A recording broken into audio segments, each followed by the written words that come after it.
grabación, muy bien. Bueno, entonces, a ver, el segundo tipo de glucogenosis, que son las glucogenosis tipo 2 o la enfermedad de Pompe. Realmente es más conocida en el entorno clínico como enfermedad de Pompe. Esta diapositiva de acá me gusta mucho, todas estas imágenes las he tomado de los proveedores porque esta es de las pocas enfermedades huérfanas y errores innatos del metabolismo que tienen tratamiento específico, específicamente terapia de reemplazo enzimático. Y esta gráfica me gusta presentarla mucho porque aquí muestra cómo la glucogenosis puede presentarse en los niños, en los adultos, no importa la raza. Mire que aquí está esta persona que no tiene ningún fenotipo y tiene Pompe, o un asiático, hombres, mujeres. Este es un chico colombiano, ¿cierto?, que tienen esta enfermedad. Entonces, la glucogenosis tipo 2 es el segundo grupo en la enfermedad de las enfermedades del glucógeno. Específicamente, estos son los diferentes epínomos que tienen, los diferentes nombres. Básicamente es una deficiencia de la 1,4-glucosidasa o maltasa ácida, el enzima que está deficiente. Esta enfermedad entonces se convierte en una enfermedad que, si bien es muscular, ¿cierto?, realmente es una enfermedad que se convierte en neuromuscular, progresiva, multisistémica y debilitante. ¿Por qué? Porque ella va afectando todos los órganos. Es autosómica recesiva. Tenemos dos tipos aquí, ahí no se conocen como tipos o formas, sino presentaciones. Está la presentación infantil y la presentación del adulto. La presentación del adulto. Entonces, ¿qué es lo que está ocurriendo en esta enfermedad de Pompe? Que la enzima, que es la alfa glucosidasa o la maltasa ácida, está deficiente. Entonces, nosotros producimos glucógeno en la célula. Esas células entonces hacen su función, pero cuando hay en exceso se va al lisosoma, que es como ese estómago, es como esa recicladora de la célula, y entonces, como no tiene cómo reciclarlo, entonces pues no hay glucosa y como consecuencia de eso entonces tenemos la enfermedad de Pompe. Miren ustedes acá, esta es otra figura muy ilustrativa. Este es el músculo que nosotros tenemos, es un músculo sano, y a medida que se va desarrollando la enfermedad empieza a haber un daño muscular. ¿Por qué? Porque se acumula en los lisosomas el glucógeno, y entonces empieza a llenarse de lisosomas. Los lisosomas estallan, liberan ese acúmulo de glucógeno, y eso va llevando hacia un daño de la célula.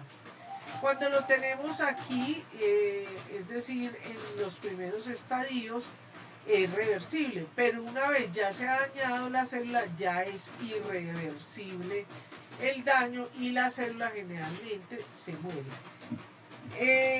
Lo único interesante de esto es que en el caso de las células musculares, si el daño ya ha sido muy severo, no hay nada que hacer y no hay cómo revertirlo.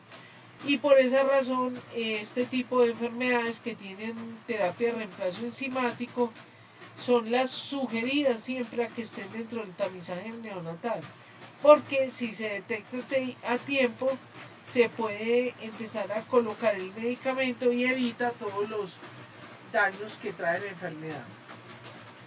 Bueno, entonces En la presentación infantil y en el adulto, desafortunadamente es muy dramática porque cuando es inicio temprano, esas banderas rojas son cuando esos niños empiezan recurrentemente a tener infecciones respiratorias frecuentes, neumonías, pero el problema de esta enfermedad es que va avanzando muy rápidamente en la presentación infantil y como consecuencia de eso, pues va a haber una insuficiencia respiratoria. ¿Y eso por qué se da? Porque recuerde que parte del éxito de la respiración es el diafragma. Entonces, como ese diafragma tenemos problemas pues no funciona adecuadamente porque no tiene la suficiente energía, entonces eso provoca a que no haga que el pulmón se extienda adecuadamente en su función de respiración y la flora bacteriana propia del pulmón entonces crece y como resultado de eso vamos a tener neumonías y la muerte más frecuente de estos niños son por enfermedades nosocomiales respiratorias. Pero además de eso, ellos van teniendo organomegalia, es decir, que se les aumenta el hígado, se les aumenta el vaso, se les aumenta la lengua, tienen problemas para alimentarse, tienen retraso en el desarrollo y crecimiento. Y esto lo que va a reducir es que ellos se van atrofiando, no pueden volver a caminar. Bueno, en fin, ahí están en la plataforma los videos y la película que se la recomiendo para este fin de semana, que se llama Decisiones Extremas, de Harrison Ford, que es como fue el desarrollo, es una película basada en el desarrollo de la terapia reemplazo enzimático, que entre otros fue aceptado por la FDA por una colombiana que se llama Deyanira Corso. Bien, en el inicio temprano en los niños, porque en los niños es más severo, es más fuerte el cuadro clínico, de hecho los niños se mueren antes de los 2 años de edad. Entonces, ellos van a tener debilidad muscular, van a tener problemas respiratorios, van a tener problemas osteomusculares. Entonces, estas son manifestaciones que uno puede ver en su paciente, como esa debilidad muscular proximal, mayor entronque de extremidades, la marcha anormal, que puede ser, se me fue la palabra, pues como el péndulo, para un lado y para otro. Se pueden ver escoliosis, lo que se llaman escápulas aladas, ya les voy a mostrar unas fotos. Dolor muscular, fatiga muscular, caídas recurrentes. Los respiratorios, falta de aliento, se cansan rápidamente, tienen cansancio muscular, ellos generalmente presentan una ortoapnea y apnea del sueño impresionante. Y aquí vemos entonces en esa variante infantil cómo se puede hacer. Todo niño lo que debe prender alerta, un niño con un síndrome o maniobra de muñeco de trapo, es decir, que usted lo levanta y se le va la cabecita, las piernas. Los neurólogos en los niños cuando hacen unas mediciones le toman los brazos y los sueltan. Entonces ellos no se le caen, no se le desparraman, sino que el niño trata de hacer oposición, resistencia para que no se le caiga. Cuando esto se va hacia atrás, piernas, cabeza, tronco, sosteniendo usted el tronco y las manos, entonces es una maniobra de muñeca de trapo positiva. También se aumenta el colesterol y tiene insuficiencia respiratoria. Aquí vemos estos niños generalmente ya quedan a respiración asistida, sufren recurrentes infecciones y generalmente mueren. Ahora, miremos acá Esta es otra de las maniobras que se llama la maniobra positiva de Gover. ¿De qué se trata? Que usted le dice a su paciente que se acueste en la camilla o en el suelo, y cuando le dice que se levante, él no se levanta como lo hacemos todos nosotros, que levantamos el tronco, la parte superior y nos bajamos, sino que ellos se ruedan porque no tienen la fuerza muscular, se ruedan y entonces se levantan como una arañita, ¿cierto? Eso es lo que se llama la maniobra positiva de Gover, porque aprovechan la fuerza que tienen todavía aquí en esta musculatura y en los brazos, aquí y en las piernas, para poderse levantar. Eso es lo que se llaman escápulas aladas, ¿cierto? Este no es un señor que sea muy flaco y eso, sino que tiene escápulas aladas, porque esas escápulas van a ser sostenidas por los músculos, pero como van a estar atrofiados, pues se van saliendo. Es lo mismo que la escoliosis. Aquí claramente vemos que este individuo tiene una esclerosis. Miren que existen muchas enfermedades diferenciales, como la enfermedad de Dano, la fibrolastosis endocardíaca, la enfermedad de cintura, miocarditis, poliomiositis, otras enfermedades mitocondriales, etc. Bueno, ¿cómo se hace la prueba? La prueba diagnóstica, para esta sí hay, la hay en nuestro medio, incluso gratuita, ¿cierto? Se mide la actividad enzimática, o sea, la alfa glucosidasa ácida, ¿cierto? También se puede hacer midiendo glucoaminoglicanos. Es una prueba cualitativa, pero es difícil dilucidar cuál se tiene, pero como esta tiene reemplazo enzimático, se puede hacer en nuestro medio y no tiene ningún costo. También se puede hacer por diagnóstico prenatal y no sé si lo mencioné, pero esto es una enfermedad autosómica recesiva. Entonces se pueden mirar las variantes genéticas, aunque también es muy difícil porque ya han reportado más de 350 variantes genéticas. También se puede sospechar de la enfermedad a través de una ecocardiografía, electrocardiografía, por rayos X, por resonancia magnética nuclear o ecocardiografía, bueno, ya lo hemos dicho. También en la función pulmonar puede ser por una espirometría, ¿cierto? Y por estudios del sueño que muestran una apnea del sueño importante.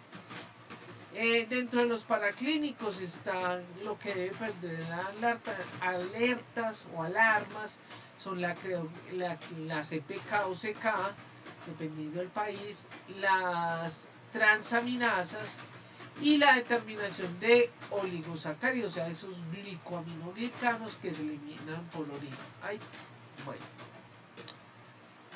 Esta enfermedad, no sé por qué me saltó acá, pero esta enfermedad es de las que tiene terapia de reemplazo enzimático.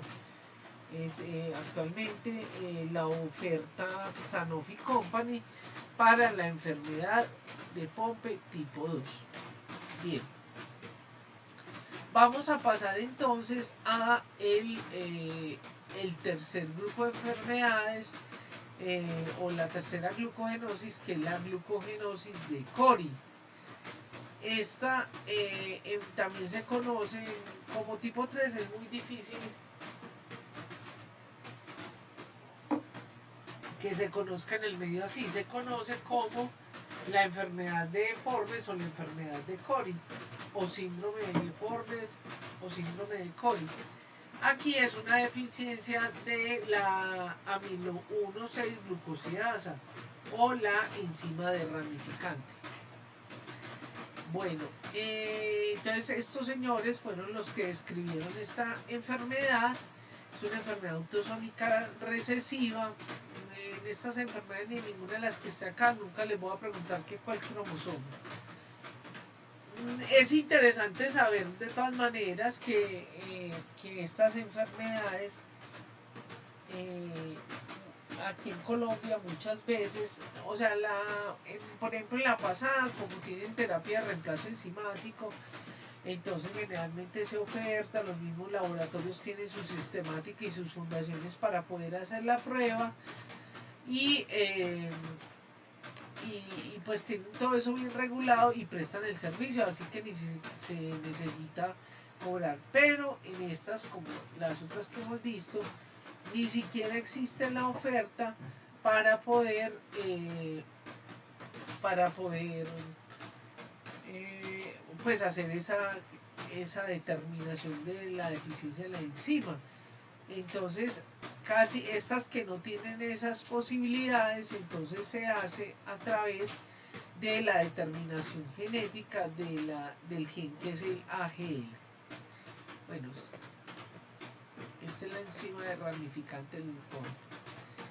En la tipo 3, realmente en la población americana está en 100.000 a 200.000 nacimientos, es de las que no se puede detectar en la edad familiar. Vemos aquí cómo pueden ser las afecciones. Entonces, la tipo A y C afecta el hígado y el músculo, mientras que la B y la D solo afecta el hígado. Igualmente van a presentar hipoglicemia, retraso en el desarrollo y crecimiento. Esta es la maniobra. Por favor, apréndanse la muñeca de trapo, o sea, que se sostiene así. Puede ser o hacia atrás o hacia adelante. En los últimos tiempos he escuchado conferencistas de aquí de Colombia que le dicen a ver, ¿cómo es? Síndrome no, sino la prueba de las paticas de rana. Y es por esa hipotonía, entonces colocan el niño y el niño se le van las piernitas a un lado. No lo he visto en la literatura, pero aquí en Colombia los médicos tratantes cuando exponen refieren eso. Pero eso se llama pues la más conocida antigua, que es lo que se llama la maniobra del muñeco de trapo o el síndrome de muñeca de trapo, y es por la hipotonía, son incapaces de sostener las extremidades y la cabeza. Presentan hepatomegalia y esta enfermedad produce y se conoce sobre todo como enfermedad muscular por la hipotonía, pero además de eso tienen problemas cardíacos y por lo tanto presentan una cardiomegalia. Aquí vemos un chico, tienen baja talla, empiezan los primeros años de vida, tienen su hepatomegalia, presentan hipoglicemia. Esta problemática hepática los llevan a que tengan hiperlipidemia, están por debajo del percentil de talla y de peso, y muchas veces incluso este tipo de enfermedades solamente se logran a vislumbrar ya cuando están en la pubertad. Bueno, eso va a depender mucho también de la variante genética. Pueden aparecer adenomas hepáticos, pueden tener miopatía que se va a presentar sobre todo en la tercera y cuarta década, donde puede haber instaurada una debilidad crónica y una atrofia de ciertos grupos musculares, lleva a hipertrofia ventricular, y se ha visto una asociación entre ovario poliquístico y la glucogenosis tipo 3, una enfermedad de Forbes. Bueno, no tiene problemas con la fertilidad. Esta es una foto clásica de esta enfermedad de Cori del libro de Scriber, el de Ombid, que les recomendé. De ahí es donde preparo las clases. Como ustedes pueden ver ahí, igualmente sucede en las presentaciones infantiles. Aquí hay una hepatomegalia prominente y este chico no tiene esa hepatomegalia, ¿cierto? Pero tiene algunos problemas a nivel de los músculos, pues se van torciendo, les va dando escoliosis, ¿cierto? Por la hipotonía que tienen. Entonces, básicamente lo que vamos a tener es esos hallazgos clínicos y pues por el laboratorio en nuestro país casi que se hace por genética, porque aquí es muy importante la imaginología, entonces donde van a ver la estructura anormal del glucógeno y pues miden la actividad enzimática de la enzima de ramificante. Ahora, mire que usted puede aplicar estos algoritmos y le pueden llevar si tiene hipoglicemia, si tiene altas las transaminasas, si tiene una cetosis o cetonuria. Bien. Miren, por ejemplo, en lo que tiene que ver con las pruebas funcionales. Si esto lo lograran así, que tengo la esperanza con ustedes cuando se gradúen, entonces está lo que es la respuesta a la carga de glucosa, ¿cierto? Entonces se mide el lactato y la glucosa, fíjense que están aumentados, lo que se llama la respuesta al glucagón postprandial, o sea que se les da la carga y luego se les mide el glucagón, que se les mide el glucagón y van a tener entonces lactato y aumento de glucosa. Y en las ayunas, en ayunas, entonces vamos a tener que el lactato y la glucosa cero. Bueno, dentro de estas tres, entonces hay diferentes subclases. Están, como ya vimos, A y C, que son las que afectan el hígado y el músculo, y la B y la D, que son las que afectan el hígado.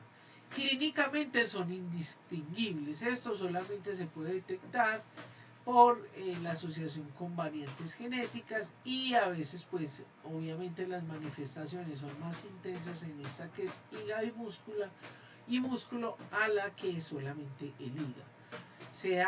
El diagnóstico se hace por biopsia de hígado y músculo o en eritrocitos totales midiendo la actividad enzimática. Ojo, recuerden que aquí no funciona porque todavía no tenemos los protocolos que nos hacen una cadena de frío adecuada para que no se dañe el glucógeno.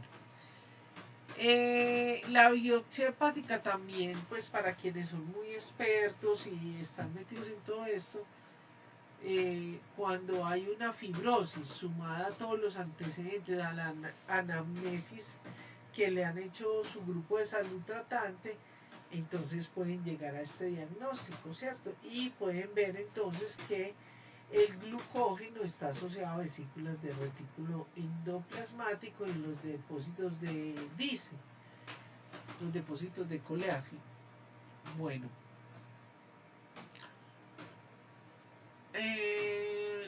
también podemos encontrar entonces la presencia de septos fibrosos a nivel de pues continciones. Se puede detectar, por ejemplo, en la tipo 1 fibrosis y acúmulos de grasas hepáticas. Mírenlo acá. Esto es una fotografía de hígado, de una glucogenosis, donde vemos los acúmulos de glucógeno. El diagnóstico se puede hacer por fibroblastos o crecimiento de linfocitos.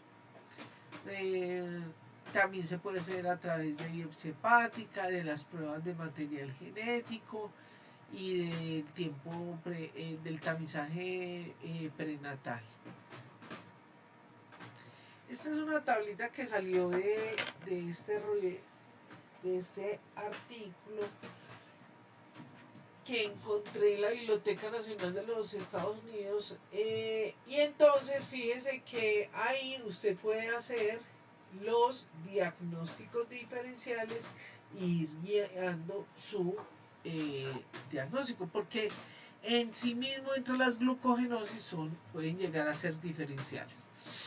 Bueno, el tratamiento, no existe un tratamiento específico, básicamente es dietas altas en proteínas, ¿cierto?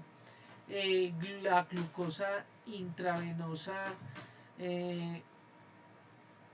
es pues en casos de crisis o de que esté comprometido el paciente, pero realmente, bueno, y también cuando la vía oral no es tolerada.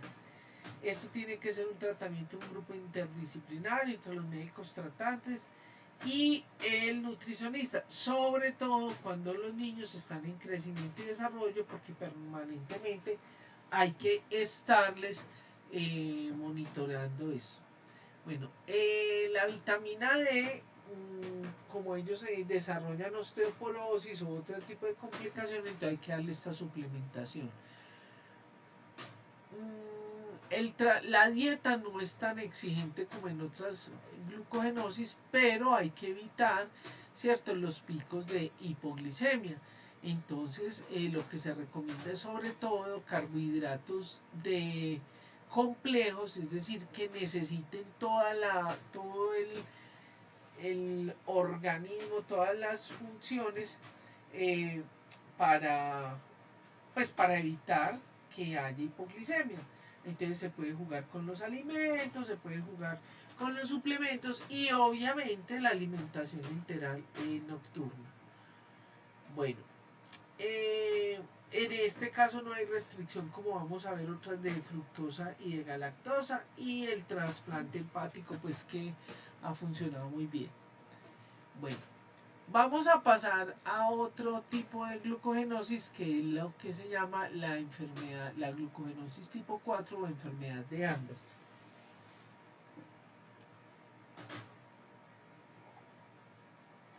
Bien, entonces esta enfermedad que se llama también la glucogenosis de la enzima ramificante del glucógeno o enfermedad de Andersen, tiene muchos, antes había muchos epínomos, pero hoy en día se conoce como enfermedad de la enzima ramificante o la glucogenosis tipo 4. Entonces,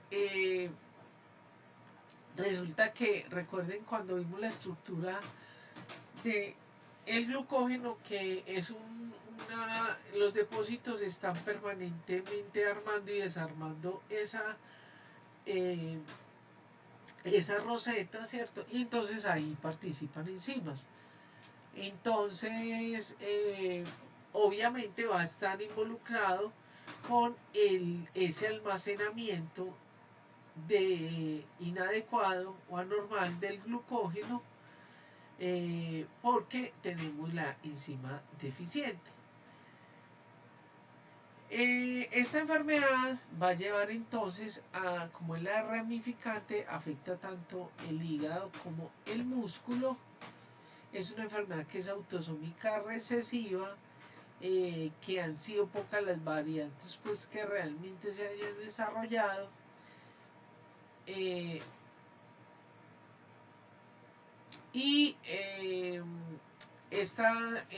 La variante genética está en el gen GBE.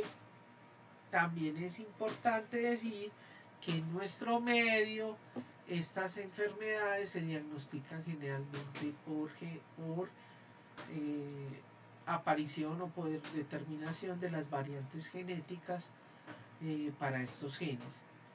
Se han identificado más o menos unas 40 variantes. Es muy heterogéneo el cuadro clínico. Eso va a depender mucho como de la variante y del paciente. Hay unos que se va a afectar sobre todo el hígado y hay otros que se va a afectar el sistema neuromuscular.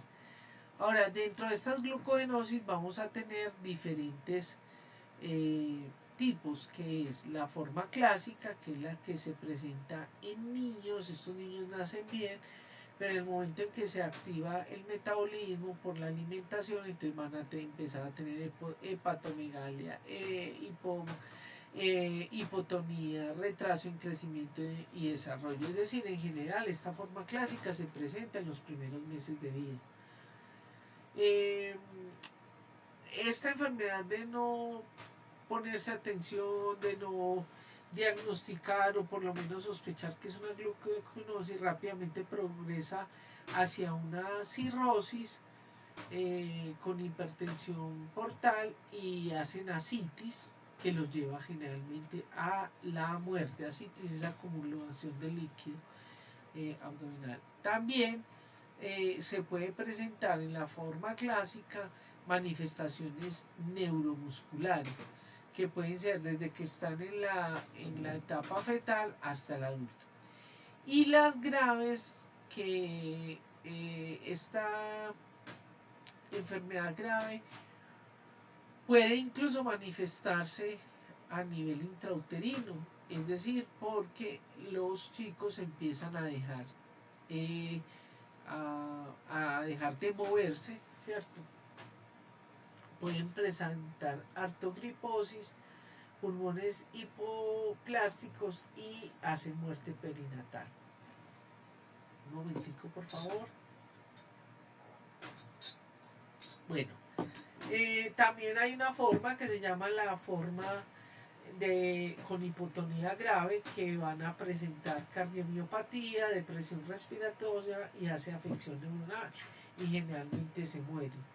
Las formas leves tienen sobre todo manifestaciones musculares, es una enfermedad más crónica y generalmente empiezan como a pararle bolas o a buscar el diagnóstico cuando ya hay un compromiso cardíaco o incluso una insuficiencia cardíaca.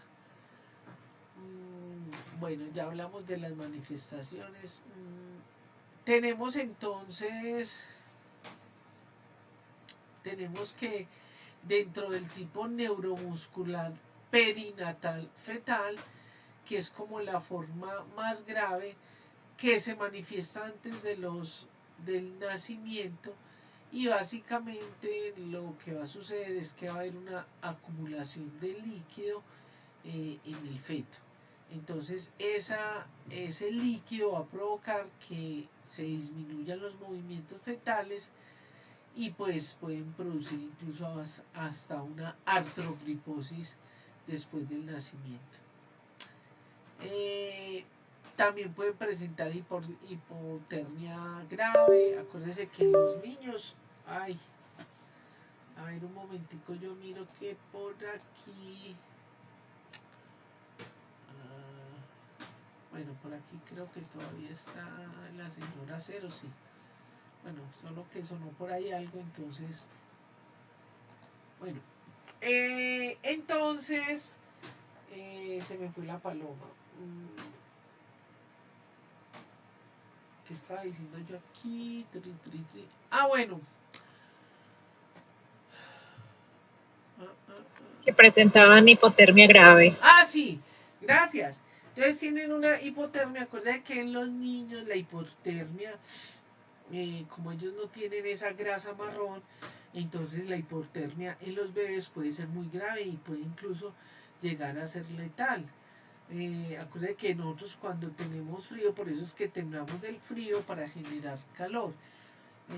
Pero en otros adultos no hay problema, pero en los niños sí puede llegar a ser muy, muy grave y morirse de una hipotermia. También tienen una hipotonía severa gravísima, tanto que pues afecta los músculos respiratorios y entonces puede llevar a un compromiso con todo lo que tiene que ver el funcionamiento pulmonar.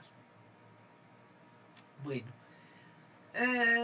estos son como subtipos, ¿cierto? Que han salido dentro de ese tipo 4 que lo refieren en la literatura, pero que obviamente usted en la clínica no, a no ser que sean ustedes especialistas en esta enfermedad para hacer pues como esta diferenciación. Generalmente lo que se sabe es que dicen, no, esta es una glucogenosis tipo 4 con manifestaciones hepáticas, dependiendo cómo se vayan desarrollando, entonces le dicen que es infantil, que es grave, que es hepática progresiva, ¿cierto? Bueno, pero aquí en Colombia es difícil que nosotros hagamos todas estas caracterizaciones, pero pues mi deber es presentarles lo que hay en el mundo de esto. Entonces el hepático progresivo, que es la forma más común de la tipo 4, se puede manifestar antes de que nazcan los niños. Los niños claramente empiezan a tener un problema de talla, de peso, y empiezan a presentar una hepatomegalia que va progresando hacia el desarrollo de una fibrosis, una cirrosis y pues finalmente a que haya ya un desbalance sistémico, hay hipertensión pulmonar, acumulación de líquidos, ascitis, hipotonía, y generalmente este tipo hepático progresivo, mientras más temprano se aparezca, es peor la presentación y más malo el pronóstico, y generalmente mueren por una insuficiencia hepática. ¿Cómo se diagnostica? Pues por los hallazgos bioquímicos a los que se haya acceso por biopsia hepática. Estos dos anteriores nosotros no los tenemos en nuestro sistema de salud. Por eso en Colombia la mayoría de estas enfermedades se diagnostican por genética. Entonces, cuando es por biopsia, se hace biopsia ya sea del hígado o ya sea del músculo, y entonces ahí no solamente se hacen las pruebas que tienen que ver con el glucógeno, sino que también se pueden medir las deficiencias de la enzima, aunque también se puede hacer a través de eritrocitos o cultivo de fibroblastos, y también es de las enfermedades que se pueden diagnosticar desde la etapa intrauterina. ¿Qué diagnósticos diferenciales? Entonces tenemos galactosemia, sidrus fetal, tirosinemia, bueno, y otras enfermedades. ¿Cuál es el tratamiento y manejo? No hay un manejo específico. Solamente se hace un manejo dietario y sintomatológico. Es decir, que cuando aparece una manifestación, se trata esa manifestación. El trasplante de hígado pues funciona muy bien, aunque cuando ya tiene un compromiso cardíaco asociado, pues mejora la parte hepática, pero ya la cardiopatía o enfermedad cardíaca asociada pues ya es más difícil. El pronóstico de la enfermedad va a depender como de las formas, ¿cierto? Ya vimos que en la forma clásica se desarrolla muy rápido, de hecho no se puede hacer ni siquiera el trasplante de hígado, y eso va a depender sobre todo de cómo es el manejo, cómo es la progresión, la gravedad de la enfermedad. Aquí aplica mucho la medicina de precisión o medicina personalizada. Bueno, sigamos adelante.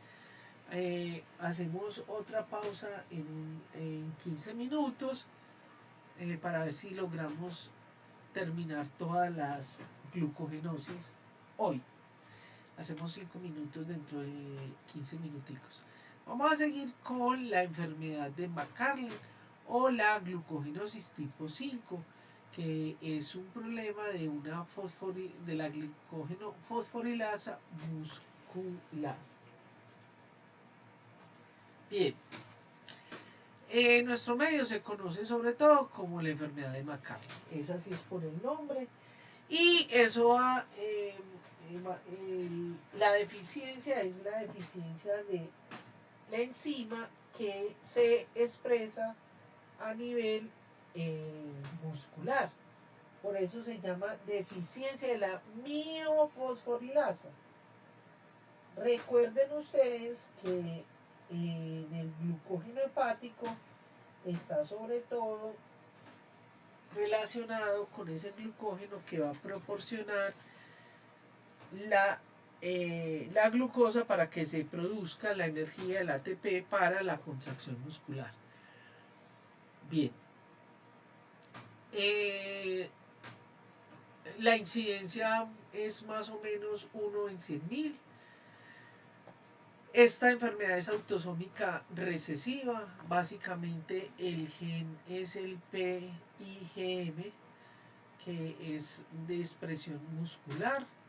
Esta es la mutación más frecuente, es importante conocerla, tanto la americana como las que sean descendientes de europeos, o sea, el cambio de arginina en la posición 47 por un codón de parada. Yo no voy a preguntar variantes genéticas en el examen, pero se los digo pues a ustedes. Y la de los europeos, como nosotros tuvimos esas migraciones, pues obviamente entre nosotros están, que es un cambio de tirosina en la posición 84 un codón de parada.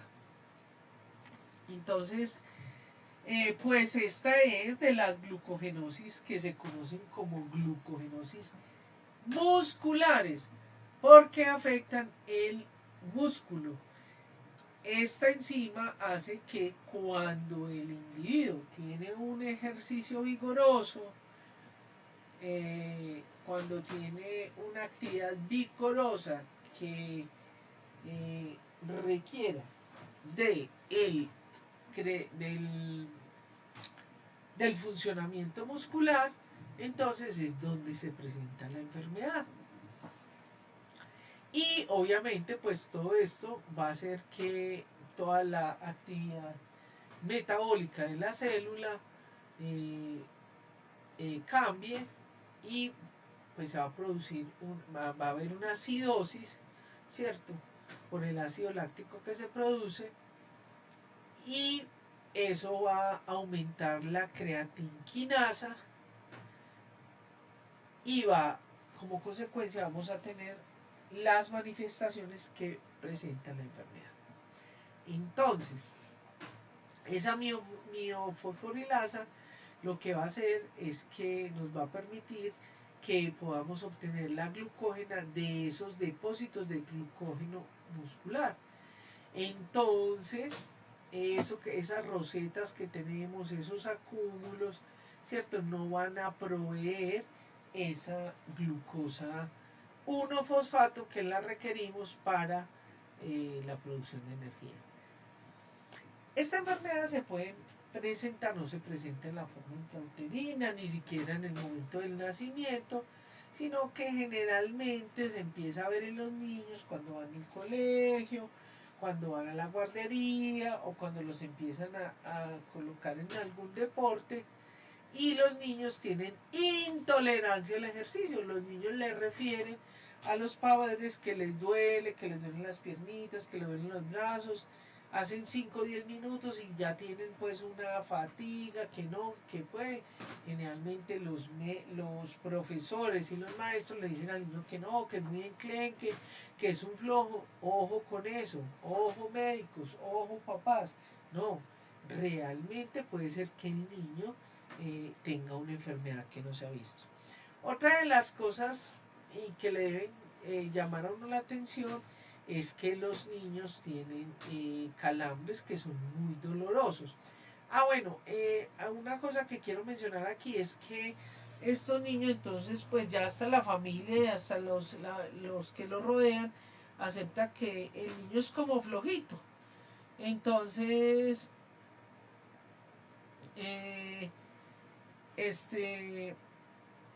como es flojito, pues el niño casi no hace ejercicios y como resultado de eso pasa desapercibido, ¿cierto?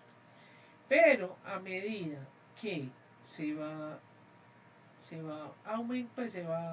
¿cómo se dice? Va incrementando la edad, ¿cierto? Se van aumentando las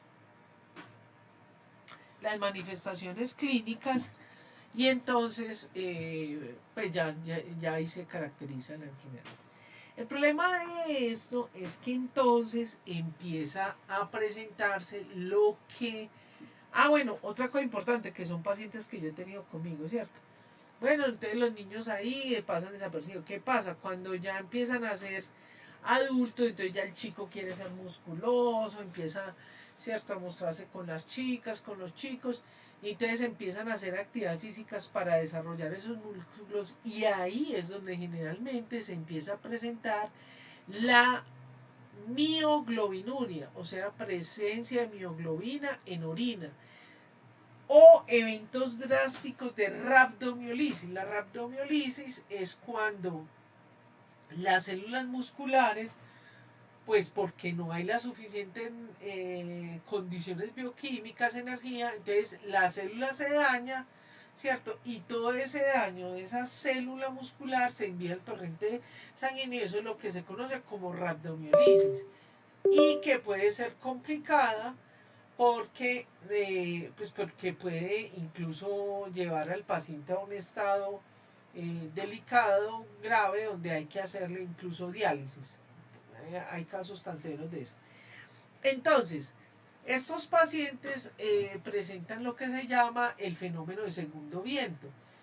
Incluso hay un ejercicio, una prueba en los de medicina del deporte para medir eso. Entonces la prueba o fenómeno de segundo viento es porque ponen al individuo a hacer ejercicios aeróbicos vigorosos, que pueden ser caminando, que puede ser en bicicleta, o una rutina, y a los 10 minutos entonces empiezan a hacer estas manifestaciones, es decir, que empiezan a cansarse o incluso colapsan y se desmayan. Eso se llama el fenómeno de segundo viento. Y muchas veces, incluso si continúan, si no se desmayan, entonces ya se producen esta rhabdomiolisis o mioglobinuria. Bien. ¿Qué pasa? Que muchas veces esa mioglobinuria, ¿cierto? El individuo no se pone así mal, pero está eliminando mioglobina en la orina, pero no se ha dado cuenta. Entonces eso lleva a un esfuerzo renal, y entonces los detectan es porque presentan una insuficiencia renal. Bueno, también, como es el caso de los pacientes, a mí pues no me han llegado así con insuficiencia renal, sino porque son pacientes que han tenido una contractura muscular, es decir, que están haciendo, por ejemplo, sus pesas, su ejercicio, de pronto un dolor así impresionante, incluso pues con manejo se les ve un morado así como si se les hubiera reventado el músculo, y entonces ya ahí pues hay la rhabdomiolisis, ya ahí es donde se presentan manifestaciones más severas que los llevan a hacer el diagnóstico. Bien,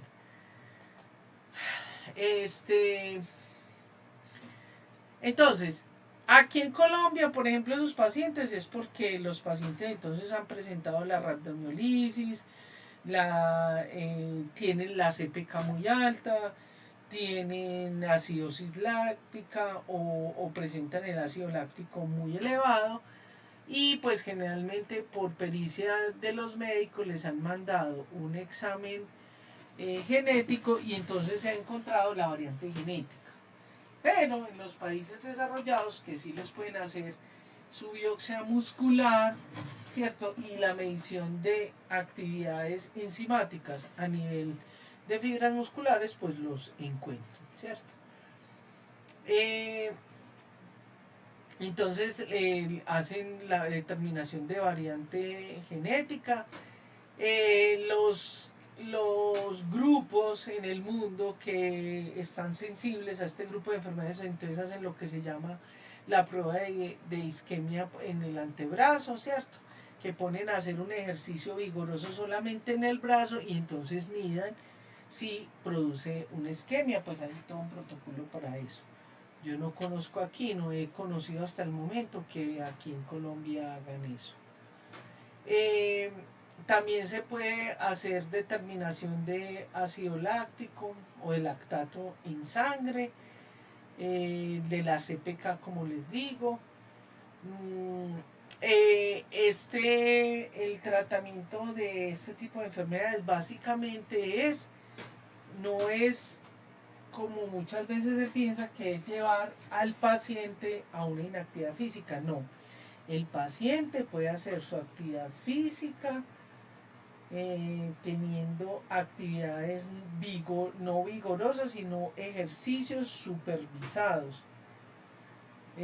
Por ejemplo, cuando una de las que los pueden llevar y que a veces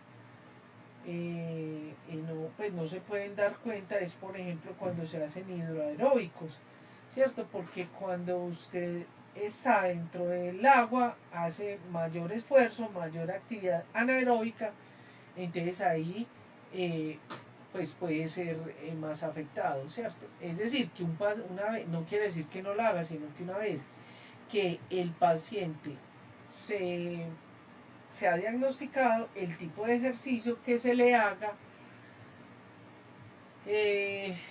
administración, es decir, ejercicio con control de calorías, para evitar que haya una fatiga muscular por falta de combustible. Entonces se le da una bebida donde tiene 75 gramos de glucosa por cada 600 mililitros. Y eso se le da 30 minutos antes del ejercicio. Y eso lo que va a ayudar es entonces a que haya mejor tolerancia al ejercicio, que no se aumente la frecuencia cardíaca y que pues mejore. Realmente sí funciona. Bueno, muy bien.